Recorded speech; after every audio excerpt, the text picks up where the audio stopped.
తెలుగు శ్రోతలందరికీ నమస్కారం అండి. మన అలనాటి కథలు ఎవర్ గ్రీన్ స్టోరీస్ ఛానల్కి మీ అందరికీ స్వాగతం. స్వర్గసీమ నవల వింటున్నామండి. రచన శ్రీ యామిని సరస్వతి గారు. మన వీడియోస్ కనుక మీకు నచ్చినట్లయితే తప్పకుండా లైక్ చేయడం మాత్రం మర్చిపోవద్దండి. ఇంతవరకు లైక్ చేసి ఆదరిస్తున్న అభిమానులందరికీ కూడా ఎంతో పేరు పేరున ధన్యవాదాలు తెలుపుకుంటున్నానండి. చాలా బాగా సపోర్ట్ చేస్తూ, లైక్స్ ఇస్తూ, మన వీడియోస్ని షేర్ చేస్తూ సబ్స్క్రైబ్ చేసుకున్న వాళ్ళందరికీ కూడా మరొకమారు పేరు పేరున ధన్యవాదాలు తెలుపుకుంటున్నాను. ఇంకా ఎవరైనా సబ్స్క్రైబ్ చేసుకొని వాళ్ళు వెంటనే సబ్స్క్రైబ్ చేసుకొని చూడండి. అలాగే మన వీడియోస్ని షేర్ చేయండి. ఇంకా మీ అభిప్రాయాలను కమెంట్స్ రూపంలో తెలియచేయండి. ఇక ఆలస్యం చేయకుండా మనం కథలోకి వెళ్ళిపోదాం.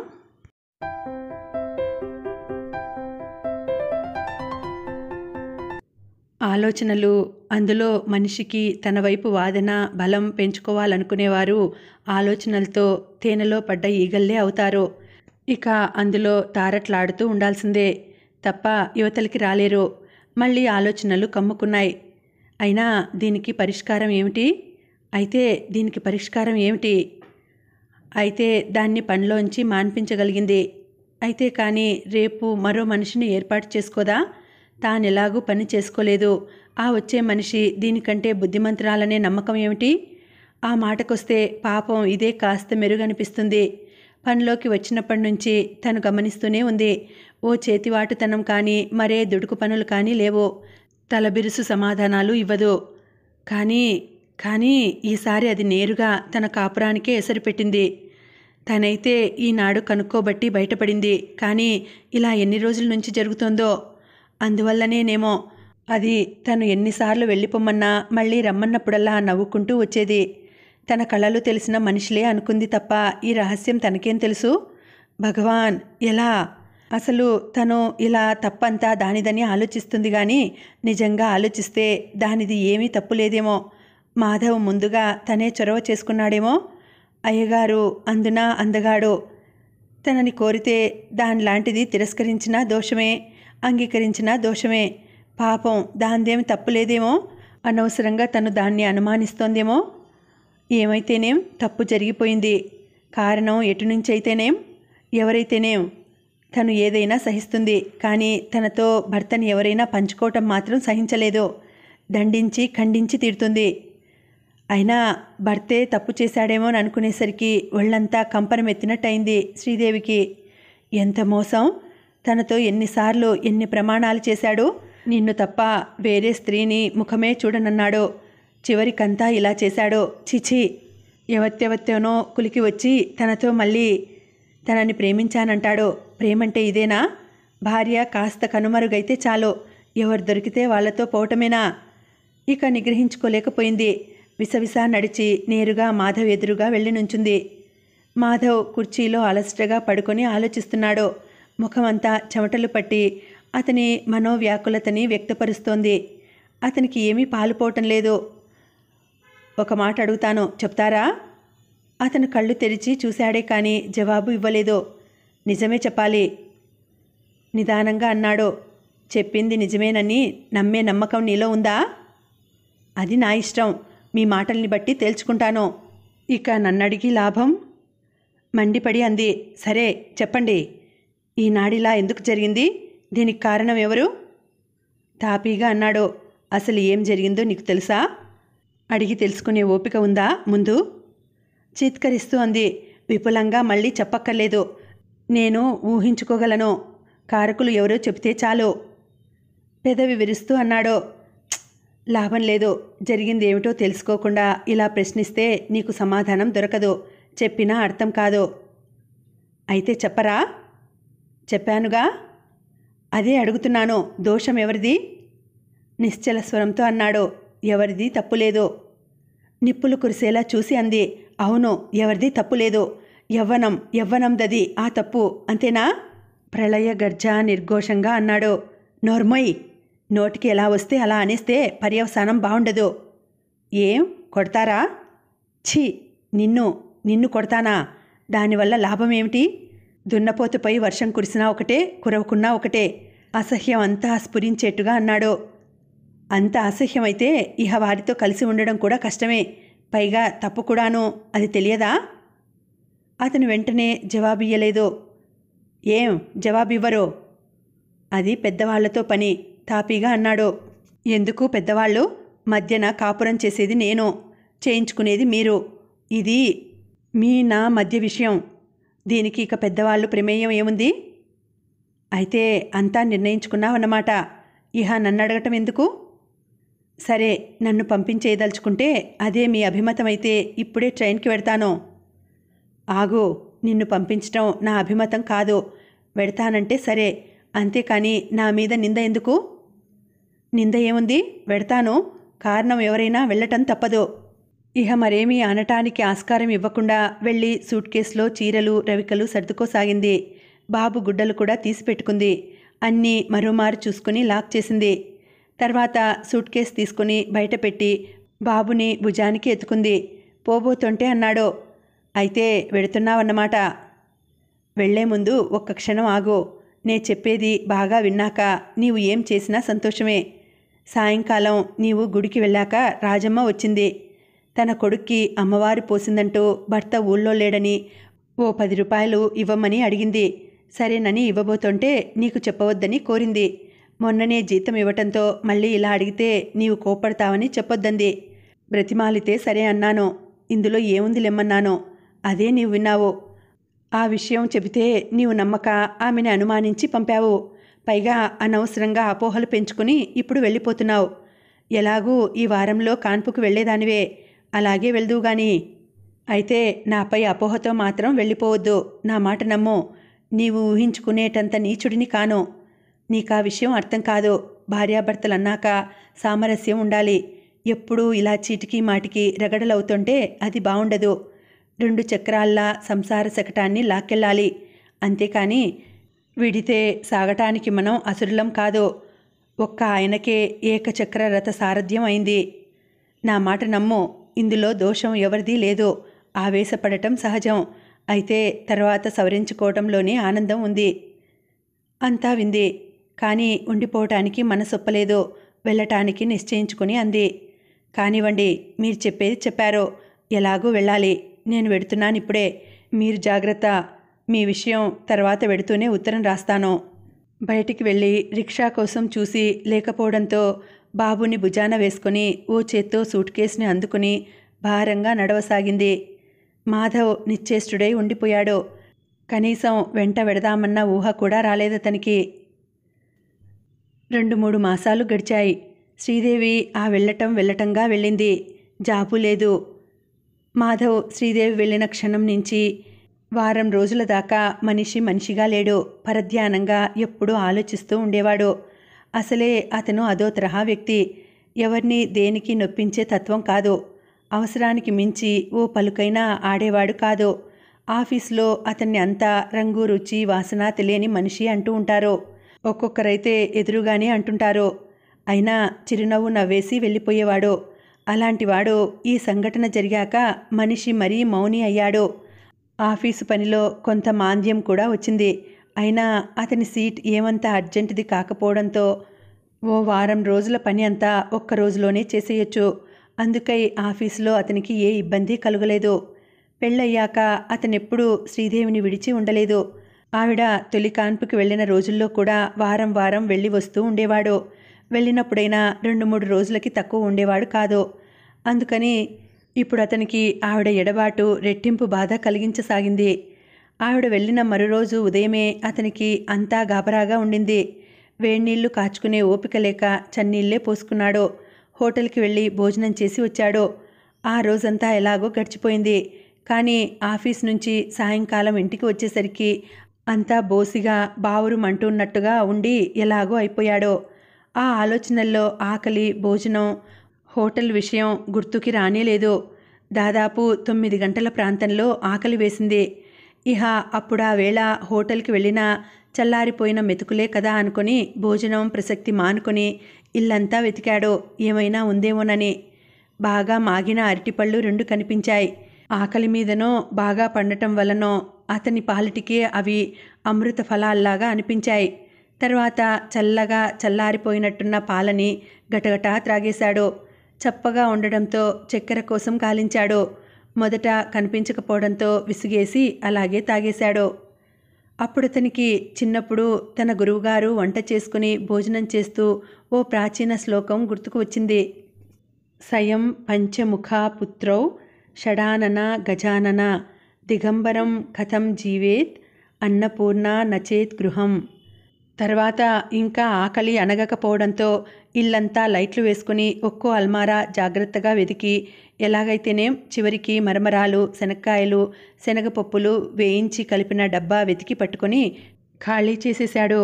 అదో ధ్యాసలో చివరికి చెక్కిళ్ళు నొప్పులెత్తితే డబ్బాని విసిరేసి ఓ గ్లాసుడు నీళ్లు తాగేసి వెళ్ళి పడుకున్నాడు. పరుపు విదిలించకపోవడంతో ఎలాగో ఉండింది. బెడ్షీట్ తీసేశాడు. చివరికి అటూ ఇటూ దొర్లి ఎలాగైతేనేం నిద్రపోయాననిపించాడా రోజుకి. మరుసటి రోజు ఉదయం నిద్ర లేవగానే అతనికి ఎదురైన ప్రశ్న భోజనం ఎలాగా అని. అంత దూరం హోటల్కి వెళ్ళి రావటం కన్నా ఇంట్లోనే చేసుకుంటేనో అనిపించింది. ముఖం అది కడుక్కొని పాలు పోయించుకొని స్టవ్పై కాచుకొని హార్లిక్స్ కలుపుకొని తాగేశాడు. అబ్బా ఎంత బాగుంది, అందుకే బాబిగాడు నెలకి 2 సీసాలు ఖాళీ చేస్తున్నాడు అనుకున్నాడు. ఇహ తర్వాత స్వయం పాకానికి ప్రారంభోత్సవం చేశాడు. అలవాటున్న మనస్సు స్వాస్యం లేకపోవడంతో వంటంతా ఎలాగో అయింది.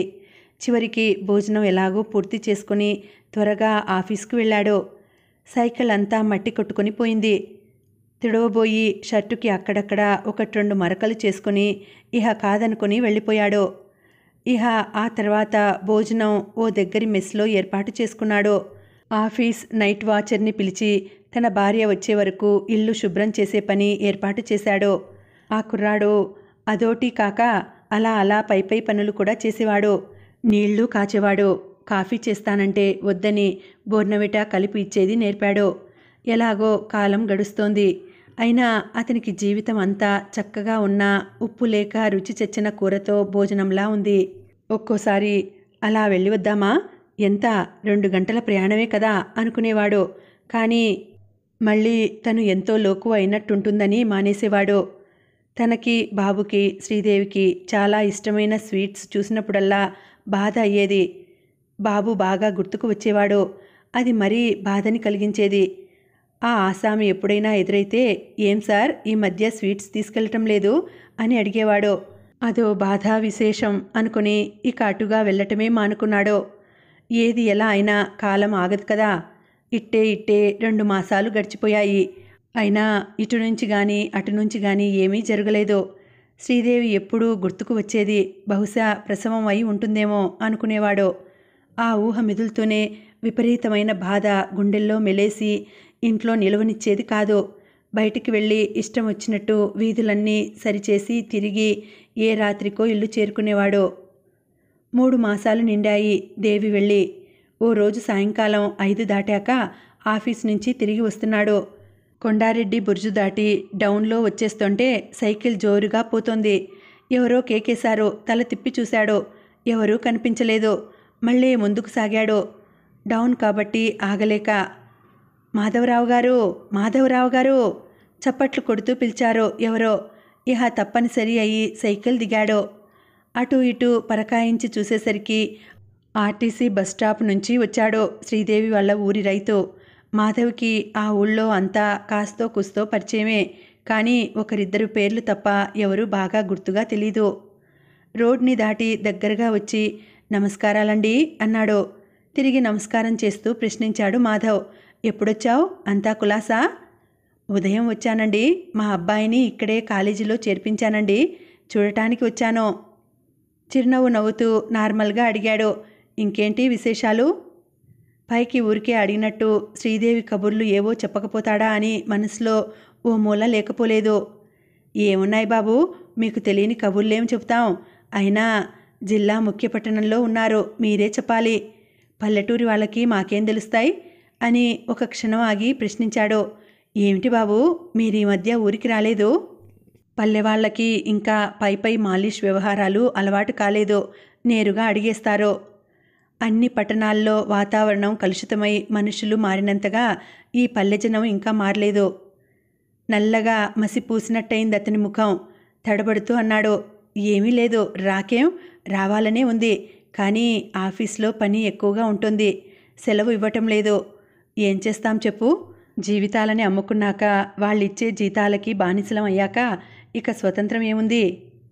పెద్దగా నవ్వి అన్నాడతను. ఏమిటి బాబు అలా చెప్తారు? చాలా చిత్రంగా మాట్లాడుతున్నారే. ఎన్ని ఆఫీస్ పనులున్నా, ఎంత సెలవు ఇవ్వకపోయినా ఇంటిలో అత్యవసర కార్యక్రమాలకి సెలవు ఇవ్వరటండి. అంత కర్కోటకులు ఇంకా ఎవరుంటారులేండి. ఆహా, ఇవ్వరని కాదయ్యా, ఏదో ఇంటిలో ముఖ్యమైన కార్యాలంటే. అతనిలో ఏదో ఓ చిత్రమైన ఊహ మెదిలింది. ఏమిటది? మరింకేంటండి, ఎందుకు రారు? దాదాపు 3 నెలలైంది అమ్మాయి గారు వచ్చి. కనీసం ఓసారైనా మీరట్ రాలేదు. అయినా కాలం మారే కొద్దీ మనుషుల్లో ప్రేమలు తగ్గుతున్నాయి బాబు. ఏదో ఇంకేమీ అనలేకపోయాడో. ఏందండి మళ్ళీ ఏదో అంటారు? రెట్టిస్తూ అన్నాడా మనిషి. మళ్ళీ మీకు కొడుకు పుట్టాడని తెలిసినా రావాలనిపించలేదా? ఏమిటి బాబు, ఎంత బాగున్నాడని మీ చిన్నబ్బాయి. పెద్దబ్బాయి గారి కన్నా ఈ రెండో అబ్బాయి ఇంకా తెల్లగా ఏం చక్కగా ఉన్నాడని. కానీ అబ్బాయి చాలా బలహీనంగా ఉన్నాడండి. ఆ అన్నాడు ఇంకేమనాలో తోచక. ఇంకా ఏమిటండి, రేపో ఎల్లుండో బయలుదేరి రండి. ఇక నేను వస్తానండి. బస్సు బయలుదేరబోతున్నదల్లే ఉంది. కదలిపోబోతున్న అతన్ని, ఒక్క క్షణం ఆగవయ్యా అని. మా చిన్నబాబుకి ఎన్ని రోజులు అని అడిగాడు. ఆయన నెవ్వరిపోయినట్టయి అన్నాడు. ఇంకా రోజులేమిటండి, దాదాపు 2 నెలలు కాబోతుంటే. వాలకం చూస్తుంటే మీకు తెలిసినట్లు లేదే. మీ మామగారు ఉత్తరం కూడా రాయలేదా ఏమిటి కొంపదీసి? ఆయనంతేలేండి, ముందే లోభి. ఇప్పుడు కార్డు 15 పైసలైందని అసలేం మానుకున్నాడల్లే ఉంది. అతని ముందు బయటపడిపోయాననిపించి అన్నాడు. అది కాదులే, వ్రాసే ఉంటారు. బహుశా ఎక్కడో మిస్ అయి ఉంటుంది. పోనీలేండి, అందరినీ అడిగానని చెప్పండి. అతను పోతూ పోతూ అన్నాడు. నిజమేలేండి మీ మాట. ఈ రోజుల్లో టెలిగ్రామ్ కూడా మిస్ అవుతోంది. కార్డు మాట ఏమిటికా? ఎలాగైతేనేం ఇప్పుడైనా తెలిసింది కదూ. రేపో ఎల్లుండో వచ్చేయండి. ఆ మాట చెప్పమంటారా మీ మామగారితో? అన్నాడు ఇంకేమీ అనలేక. మెల్లగా సైకిల్ ఎక్కి ఇల్లు చేరాడు. ఎలాగో ఇల్లు చేరాడు. మనస్సంతా చీకటిగా విచారంగా ఉంది. తనలో తనే ఊరికే మదనపడసాగాడు. ఆ రోజు తనతో వాదులాడి వెళ్ళిందంటే ఏదో పంతానికి తాత్కాలిక కోపంతో వెళ్తోందనుకున్నాడు. కానీ మరీ ఇంత మూర్ఖించి ఉంటుందనుకోలేదు తను. ప్రసవమై 2 మాసాలు దాటబోతున్నా ఆ వార్తైనా కనీసం తనకి అందజేయలేదంటే, చిచి, మామగారైనా ఉత్తరం రాయలేదు. ఆయనేం చేస్తాడు? రాయొద్దులే నాన్న అంటే సరి. అలాగేనమ్మా నీ ఇష్టం అంటాడు. అసలు శ్రీదేవిని ఇలా పెంకెగా తయారు చేసిందెవరు? ఆయనే. మొదటినుంచే తొలి సంతానమని, ఆడపిల్లని గోముగా పెంచి పెంకెతనం అంతా వంట పట్టించారు. ఆయనకు తోడు బామ్మగారు ఎప్పుడూ నా ముద్దల కొండే, నా వరాల కొండే, నా బంగారు బొమ్మే అంటూ గోము చేసి అడిగింది అది కొండమీది కోతైనా తెచ్చి ఇచ్చేవరకు అసలు ఆమె ఊరుకునేది కాదట. అలా తయారు చేశారు పెంకెగా. నిజమే, గోముగా ప్రేమతో పిల్లల్ని పెంచకూడదని ఎవరూ అనరు. అయితే ఆ ప్రేమ దుష్ఫలితాన్ని మాత్రం ఇవ్వకూడదు. అది ఆ ఫలితం మరొకరు అనుభవించేట్టయితే ఇక ఆ గోమెందుకు? ఇంతకీ ఇప్పుడేం చేయాలి? వాళ్ళు ఉత్తరం రాయలేదు, తను రాయలేదు. ఇలా బాబు కలిగి ఉంటాడని తెలియదు, కానీ డెలివరీ అయి ఉంటుందని తను అనుకుంటూనే ఉన్నాడు. అయినా తెలియకముందు అనుకోవటం వేరు, తెలిసి స్థిమితంగా కూర్చోలేక ఊరికే కాలుగాలిన పిల్లిలా తిరగసాగాడు. ఏమీ పాలుపోవడం లేదు అతనికి. ఒక్కోసారి ఉత్తరం రాసేద్దామా అనిపించేది. మరుక్షణమే ఏమని రాయాలా అనే ప్రశ్న ఎదురయ్యేది. ఏమని రాస్తాడు? తక్షణం మీ అమ్మాయిని తీసుకుని వచ్చి దిగవిడిచిపోవాల్సింది అని వ్రాస్తే, లేదు అమ్మాయి నిన్నే రమ్మని వ్రాయమందనో, లేదా నిన్ను చూసి చాలా రోజులైంది కాబట్టి నీవే ఇటు వచ్చి పోవలసిందనో రాస్తారు. ఉత్తరం రాసి లాభం లేదు. టెలిగ్రామ్ ఇస్తే? నిజమే, టెలిగ్రామ్ ఇవ్వచ్చు. కానీ ఏమని ఇవ్వాలి? ఏదైనా అబద్ధంగా ఇవ్వాలి. యాక్సిడెంట్ అయిందనో, హెల్త్ బాగాలేదనో ఇవ్వాలి. చచా, ఎవరికైనా తెలిస్తే అదెంత అసహ్యంగా ఉంటుంది. పైగా ఎంతో అవమానకరం. మరింకేం చేయాలి? ఆలోచన పాలుపోక కుర్చీలో కూలబడి తల పట్టుకొని కూర్చున్నాడు. అయ్యో, ఎలాంటి దురవస్థ వచ్చింది. తప్పు ఒకరిది, బాధ మరొకరిది. అయినా ఇది ఎవరికీ తెలియదు. పైగా ఇప్పుడు తననే నిందిస్తారు. మరి తను ఏం చేయాలి? అవును, ఏం చేయాలి? ఏం చేయాలి? ఎటూ తెగని ఆలోచనలతో 3 రోజులు గడిచాక చివరికి ఆలోచించి ఒక నిశ్చయానికి వచ్చేశాడు. ఏం లేదు, సింపుల్గా ఓ చీటీలో రాసుకొని లాటరీ వేస్తే సరి. వెళ్ళమని వస్తే వెళ్ళేది, వద్దని వస్తే మానుకునేది. చివరికి తన సంసారం లాటరీపై ఆధారపడవలసి వచ్చిందని నవ్వుకున్నాడు బాధగా.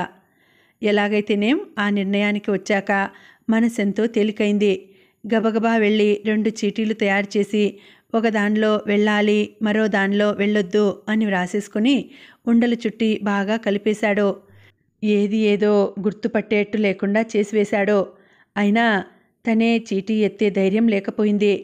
జంకాడో ఏదో తెలియని భయంతో. ఎంతైనా సాంసారిక జీవితాలు ఏమవుతాయో. ఇంత విరుద్ధంగా తేల్చుకోలేక చివరికి బయటికి వెళ్ళి గేటు వద్ద నుంచుని దారినే పోతున్న ఓ వీధి అబ్బాయినొక్కడిని పిలిచి లాలించి వాడి చేత ఎలాగైతేనేం చీటీ తీయించి పంపేశాడు. ఓ 10 పైసలు వాడి చేతిలో ఉంచుతూ. హుషారుగా నవ్వుకుంటూ వెడుతున్న ఆ అబ్బాయిని చూసి నవ్వుకున్నాడు హాయిగా. ఆ అబ్బాయి తీసిన చీటీని భద్రంగా తీసుకెళ్లి టేబుల్పై ఎదురుగా ఉంచుకొని కూర్చున్నాడు. కానీ విప్పి చూడాలంటే అతనికి ధైర్యం చాలలేదు. భయం, సంకోచం, ఆందోళన అన్నీ ఎంతసేపు? 1 నిమిషం, 2 నిమిషాలు. చివరికి ఎలాగో గుండె దిటవుపరుచుకొని వణుకుతున్న చేతులతో అందుకొని రామా రామా రామా అనుకుంటూ విప్పి చూశాడు. 1-2 క్షణాలు అతనికి కాగితమంతా కలగాపులగంగా కనిపించినా మరుక్షణం అక్షరాలు బాగా కనిపించాయి. వెళ్ళాలి. ఆ 3 అక్షరాలు అతనికి క్షణంలో త్రిమూర్త్యాత్మకమైన పరబ్రహ్మం ప్రత్యక్షమై వరాలు ఇచ్చినట్టుగా కనిపించి హమ్మయ్యా అని సంతోషంగా నిట్టూర్చాడు. ఇహ ఆ తర్వాత మరో ఆలోచనకి తావివ్వకుండా గబగబా తన సూట్ కేసులో ఓ 4 జతల బట్టలు సర్దుకున్నాడు. శుభ్రంగా తలదువ్వుకొని నీట్గా తయారయ్యాడు. ఇల్లంతా నింపాదిగా తిరిగి తలుపులన్నీ భద్రంగా వేసేసి చివరికి వెంకటేశ్వరుడికి నమస్కరించి సూట్ కేసు తీసుకుని బయటకు వచ్చి ఇంటికి గేట్కి తాళం వేసి గేటు వద్ద అలాగే కొంతసేపు నిల్చున్నాడు. రిక్షాలో పోదామనిపించింది. కానీ ఆనందం అతన్ని నడిచిపోదామంది. హుషారుగా ఒక్కో అడుగు నూతనోత్సాహంతో వేసుకుంటూ కోస్తా అంతా గెలిచినట్టు నడవసాగాడు. దారిలో ఓ షాపులో శ్రీదేవికి ఓ టెర్లిన్ చీర, జాకెట్ క్లాత్ కొన్నాడు. బస్టాండ్ వద్ద రెడీమేడ్ షాపుల్లో పిల్లలిద్దరికీ చెరో జత కొన్నాడు. బస్టాండ్ చేరి బస్సులో సూట్ కేస్ పడేసి టికెట్ తీసుకుని కండక్టర్కి చెప్పి స్వీట్ స్టాల్కి వచ్చి ఓ కేజీ మిఠాయి, 200 గ్రామ్స్ జీడిపప్పు తీసుకుని వెళ్ళి బస్సులో కూర్చున్నాడు. కూర్చున్నాక అనుకున్నాడు, ఇక ఎంత? అంతా ఓ 2 గంటల ప్రయాణం. బస్సులో, తర్వాత జట్లో ఓ అరగంట, అంతే. తర్వాత శ్రీదేవి, బాబు, చిన్నవాడు, మామగారు, అత్తగారు, బామ్మగారు చూపులు, వాళ్ళ మాటలు. ఇహ అతనికి తర్వాత ఆలోచించే బుద్ధి పుట్టలేదు. ఏమైనా కానీ వెళ్ళి తీరాలి. ఇది లైఫ్, ఇది వైఫ్. దీనిలో ఎవరో ఒకరు రాజీ పడాలి. నిగ్గదీసి నీలిగి కూర్చుంటే లాభం లేదు. అంతలో బస్సు కదిలింది. అప్పుడు గుర్తుకు వచ్చింది అతనికి, సరోజా. ఇప్పుడు అనుకొని ఏం లాభం? తర్వాత చల్లగాలికి అతని కళ్ళు మూసుకుపోసాగాయి. గడపలో అడుగు పెట్టబోతూ ఉండగా అతని మనసులో ఓ విధమైన సంకోచం బయలుదేరింది. ఊరికి వచ్చి ఊరి ముందట సంకోచించినట్టుగా ఉందనుకుంటూ గడప దాటి హాల్లోకి వెళ్ళాడు. అంతవరకు ఎవరూ అతనికి ఎదురుగా రాలేదు. అది ఓ విధంగా బావుందనుకుంటూనే ఆశ్చర్యపోయాడు. హాల్లో బెంచ్పై సూట్ కేసుని పెట్టేసి కుర్చీలో కూర్చోబోతుండగా సరోజ అటుగా వచ్చి అతన్ని చూసి సగం ఆశ్చర్యం, సగం సంభ్రమంతో అంది, బావా. కూర్చోబోతున్న వాడల్లా ఆగి అతను ఆశ్చర్యపోతూ అడిగాడు, నువ్వెప్పుడొచ్చావు సరోజా? సరోజ పకపక నవ్వి, సరే, మా ఇంట్లో నన్నే కుశల ప్రశ్నలు వేశావు గాని తమరెప్పుడు దయచేశారు? తను నవ్వి అన్నాడు, చూస్తున్నావుగా ఇప్పుడే.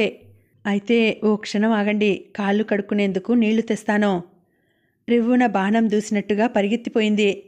ఎవరో మాట్లాడుతున్నట్టుగా వినిపించి కొట్టుగది ముందు మంచం వేసుకొని పడుకున్న బామ్మగారు ఎవరే అని చిన్న సైజు గావుకేక పెట్టింది. అతని చేతికి నీళ్లు అందిస్తూ బామ్మగారి కేకకి సుమారు అదే స్థాయిలో జవాబిచ్చింది సరోజ. మాధవ్ బావ వచ్చారు బామ్మ. ఆ కేక వినిపించవలసిన వాళ్ళందరికీ వినిపించాలనే సరోజ ఉద్దేశం. అది ఫలించింది కూడా. అలాగే ఆయాసపడుతూ వచ్చేసి ఓ స్తంభానికి ఆనుకుని కూలబడుతూ అంది బామ్మ. ఏం మాధవా, ఇప్పుడేనా రావటం? కాళ్ళు కడుక్కొని వచ్చి సరోజ చేతికందించిన టవల్తో ముఖం కాళ్ళు తుడుచుకుంటూ ఇప్పుడే మామగారు అన్నాడు ముక్తసరిగా. అప్పుడే వచ్చిన అత్తగారు భుజం నిండుగా పైట కప్పుకుంటూ ప్రశ్నించింది. కులాసానా బాబూ? తలెత్తి చూసి కులాసేనండి అన్నాడు. ఏం నాయనా, ఇప్పటికి రావాలనిపించిందా? సమయం చూసుకుని బామ్మగారు వదిలింది బాణం. ఇలాంటి దెప్పులకి అన్నీ సిద్ధమై వచ్చిన వాడిలా ఆమె గారి ప్రశ్నకి తనేమీ అనలేదు. నీవు ఊరుకో బామ్మా. మనవరాలి గద్దింపుకి మండిపడుతూ ఏమిటి సరోజా ఊరుకోవటం? అమ్మాయి ప్రసవించిందని జాబు రాస్తే ఒకటికి రెంటికి కూడా జవాబు లేదు. నామకరణానికి రమ్మని మళ్ళీ వ్రాస్తే అందుకీ సమాధానం లేదు. రాలేదు. ఇప్పుడు ఈ రోజుకి కొడుకుని చూడాలని దిగబడితే నాకెలా ఉంటుంది? ఒళ్ళు మండదు? ఆ కోపంతో ఏదో పెద్దదాన్ని ఓ మాట దండించరాదటే. పోనీలేండత్తయ్యా అని అతని అత్తగారు ఇంకా ఏదో అనబోయింది. నీవు వెళ్ళి వంట పని చూడు పో. అత్తగారి ఆజ్ఞని పాలించిందామె. ఇన్నేళ్లు వచ్చినా, ఇన్నేళ్లు కాపురం చేసినా, కూతుళ్ళు ప్రాజ్ఞులైనా ఇంకా ఆవిడకి కోడరికం తప్పలేదు. కాదు మాధవ, ఆఖరికి పెద్దబ్బాయికి ఏదో కాస్త సుస్థి చేసి నిన్ను చూడాలని అంటున్నాడని వ్రాసినా నీవు రాకపోయావేమయ్యా? జవాబు కూడా రాయలేదెందుకని? అతడు దానికి జవాబు ఇవ్వలేదు. నోరు నొక్కుకుంటూ విస్తుబోతూ అంది. మళ్ళీ ఏమిటో ఈ కాలం పిల్లలే అతి చిత్రమైన మనుషులు. ఏదో ఇష్టం వచ్చినట్టు చేసేయటం, ఏదైనా దండిస్తే మౌనంగా ఉండటం, అంతా చిత్రం. నీకు చిత్రంగా ఉంటుందిలే బామ్మా. కంగుమంది శ్రీదేవి కంఠం. ఇంతవరకు ఏ స్వరమైతే వినిపించలేదని ఆతురతతో ఎదురుచూస్తూ ఇవన్నీ మౌనంగా వింటూ ఉంటున్నాడో ఆ కోకిల కంఠం వినిపించేసరికి ఆబగా అటు చూశాడు. ఎంత అందంగా ఉంది శ్రీదేవి. అయినా ఎంత కాఠిన్యం ఆ ముఖంలో. తలకి నల్లటి కొంగుతో నిండుగా పైట కప్పుకొని పసుపచ్చని ముఖంతో, కంటి నిండా కాటుకతో, ముఖాన పెద్ద కుంకుమ బొట్టుతో, చెక్కిలిపై దిష్టి చుక్కతో నిండుగా పండిన పసుపు తోటలా. ఏంటమ్మాయ్? దీర్ఘీకరించి తన అధికారాన్ని నిలుపుకోవాలని ప్రశ్నించింది బామ్మగారు. నీవు నా భర్తని దండించవలసిన అవసరం లేదు బామ్మా. ఆయన ఇష్టం. ఎప్పుడైనా రావచ్చు, ఎప్పుడైనా తిరిగి వెళ్ళొచ్చు. రాలేదని కానీ వచ్చారని కానీ దెప్పి పొడిచి దండించే హక్కు, అధికారం మీకు లేదు. ఎవరికీ లేదు. ఆయన ఈ ఇంటి పెద్దల్లుడు. అంటే ఏమిటో తెలుసా? ఈ ఇంటికి చక్రవర్తి. నెవ్వెరపోయారు అందరూ, మాధవ్తో సహా. అతడికి ఇదంతా ఏదో చిత్రంగా ఉంది. శ్రీదేవి తనంటే ఇంకా అంత అభిమానమా? అబ్బా, ఎలా చెప్పింది! చక్రవర్తి. ముందుగా తేరుకొని బామ్మగారే అడిగింది. ఏమిటేమిటి? నిన్న మొన్నటిదాకా అతగాడు రాలేదని రోజుకి 20 సార్లు సణుగుతూ ఉండిన దానవు నీవు నాకు చెప్పొచ్చావా? ఇహ చాలు, వెళ్ళవతలికి. నేను ఈ ఇంటికి పెద్దదాన్ని. అల్లుడైనా మరెవరైనా తప్పు చేస్తే దండిస్తాను. పెదవుల బింకాన మా అమ్మగారు అన్న మాటని క్షణంలో తృణీకరిస్తూ కఠినంగా అంది. నీవే చాలించుకో. లే, వెళ్ళి హాయిగా నీ పీఠంపై పడుకో. ఎందుకు ఇంకా నీకీ అనవసర అధికారాలు? అవసరం లేని విషయాల్లో నీకు జోక్యం ఎందుకు? ఏళ్ళు వచ్చాయి, రిటైర్ అయ్యావు. ఇంకా నీ అధికారం ఏమిటి? మా అమ్మలా అందరూ పిచ్చాళ్ళనుకుంటున్నావా? నీ గంపగయ్యాలితనానికి జడిసి నోరు మూసుకోవటానికి. కూర్చున్నావిడల్లా బలవంతాన శక్తిని కూడదీసుకుని లేచి నుంచుని వణుకుతున్న స్వరంతో అంది. ఏమిటేవ్ శ్రీదేవి, ఏమిటిది? గుడ్డొచ్చి పిల్లని వెక్కిరించినట్లు నా మీదే దండయాత్రకి తయారవుతున్నావు. అసలు నిన్నింతదాన్ని చేసింది ఎవరనుకున్నావే? నేనే.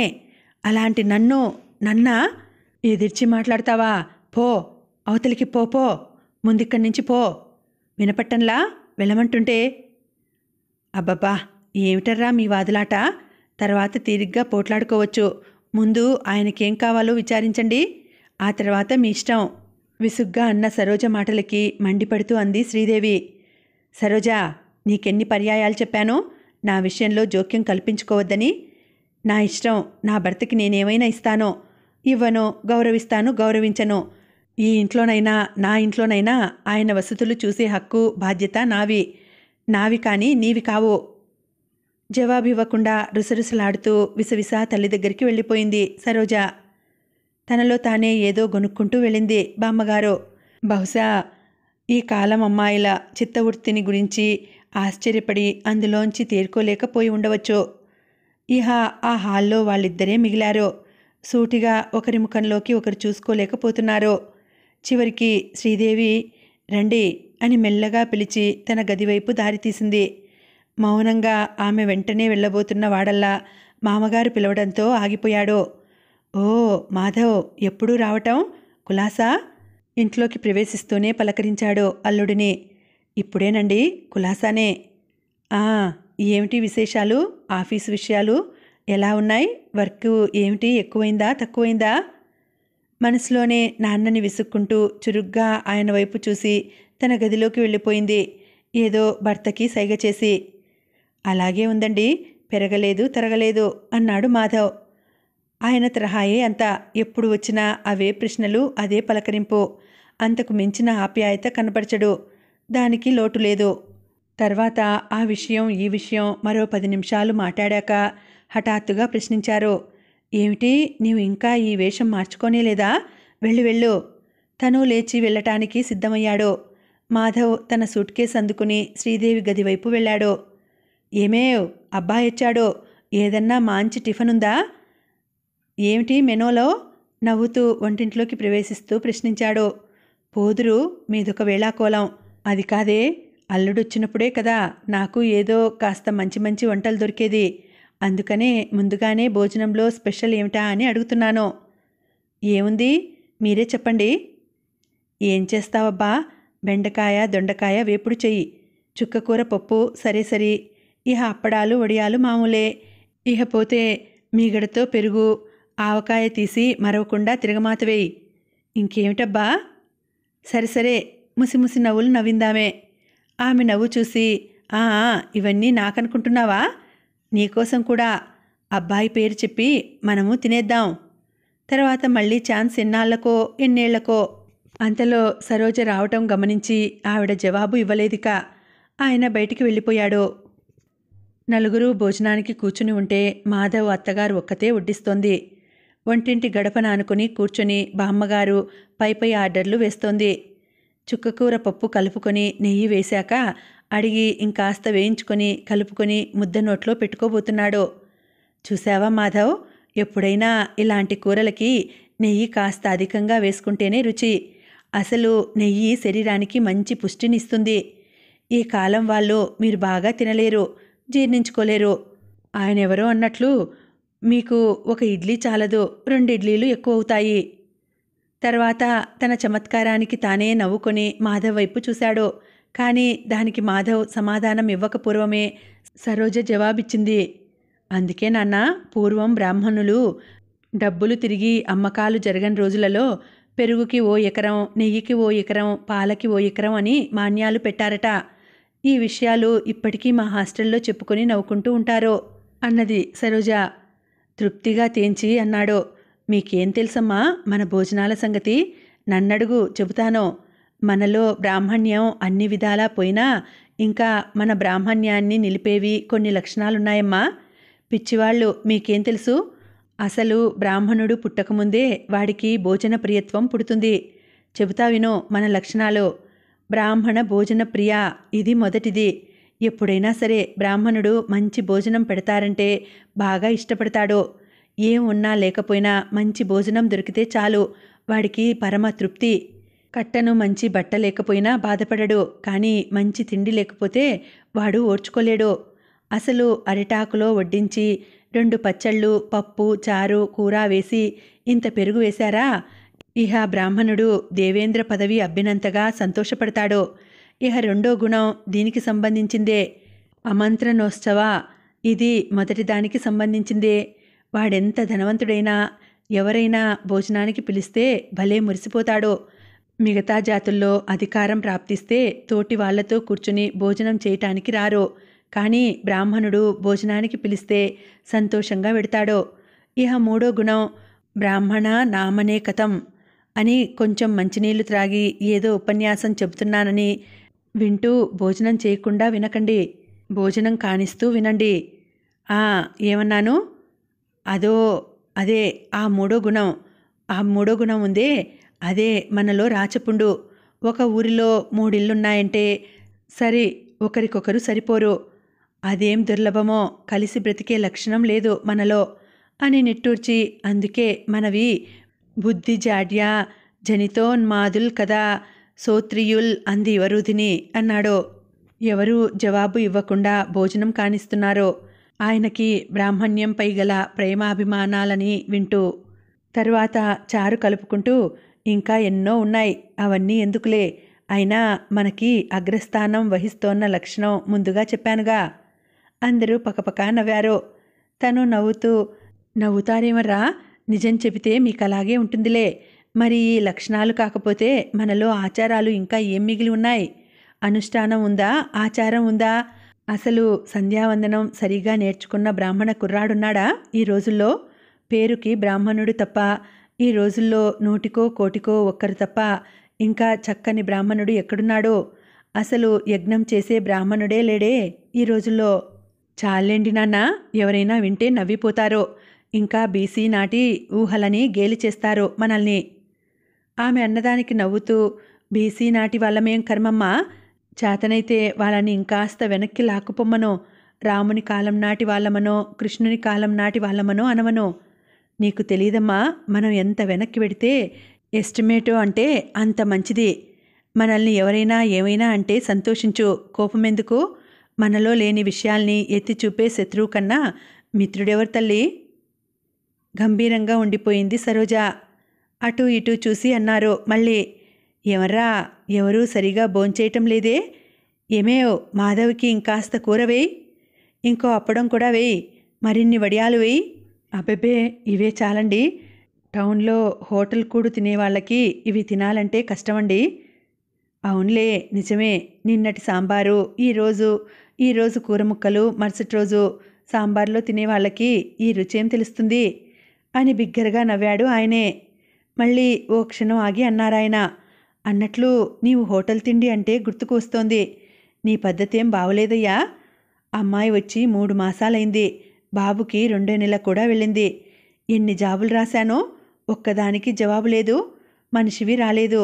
అయినా నీకిదేదో కొత్తగా అలవాటైనట్టుందిలే.